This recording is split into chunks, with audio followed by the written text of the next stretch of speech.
situasi pandemi seperti ini di dunia pendidikan memang yang jelas kita sudah mempersiapkan beberapa opsi. Nah, opsi ini kita sesuaikan dengan regulasi kebijakan di pusat Kementerian Pendidikan dan Kebudayaan dan pemerintah daerah Kabupaten Pemalang gitu ya, menyesuaikan situasi di lapangan. Yang jelas opsi yang kita pilih dan sudah kita siapkan ini, kita siapkan yang pertama terkait dengan PPDB. PPDB untuk SD dan SMP ini sudah kita siapkan secara daring online.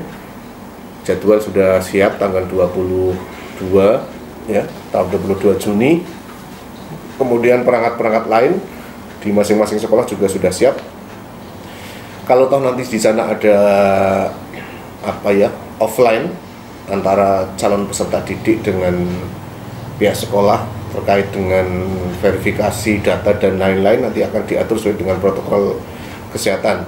Yang jelas kita pastikan tidak ada kerumunan di sana, Kemudian terkait dengan tahun ajaran baru, kita sudah mempersiapkan opsi. Opsi yang pertama adalah tahun ajaran baru jika pemerintah daerah maupun Kementerian Pendidikan dan Kebudayaan menyatakan bahwa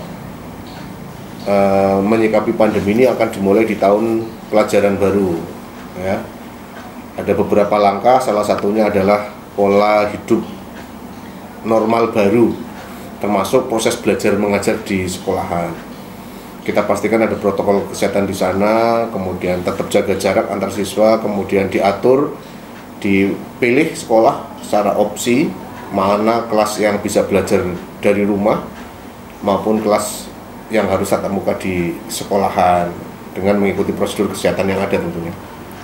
Untuk PPDB kita pakai online, pakai daring ya, perangkat sudah kita siapkan, sosialisasi sudah berjalan di semua wilayah, dan insya Allah kita sudah siap secara kesiapan, kita sudah siap mulai PPDB tanggal 22 Juni nanti, selama 3 hari ke depan.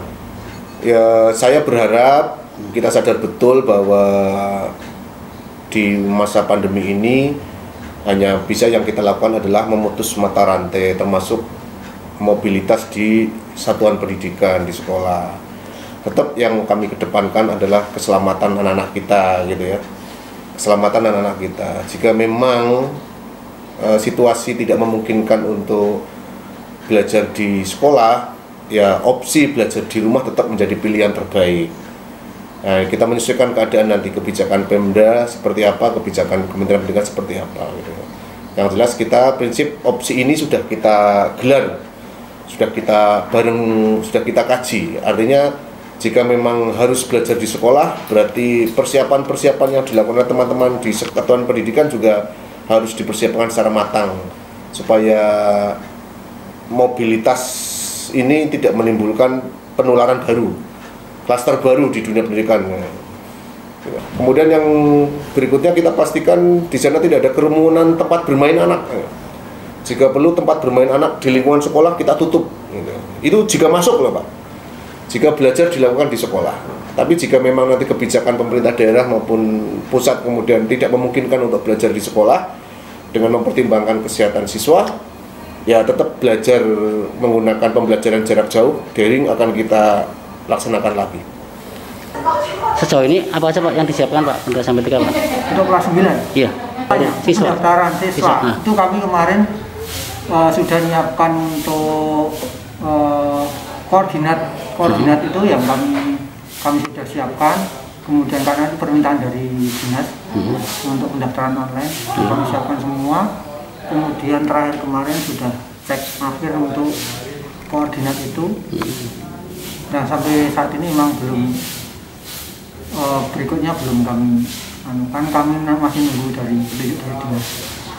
Nah untuk target yang pencapaian untuk siswa yang masuk itu ada target nggak Pak menurut Anda?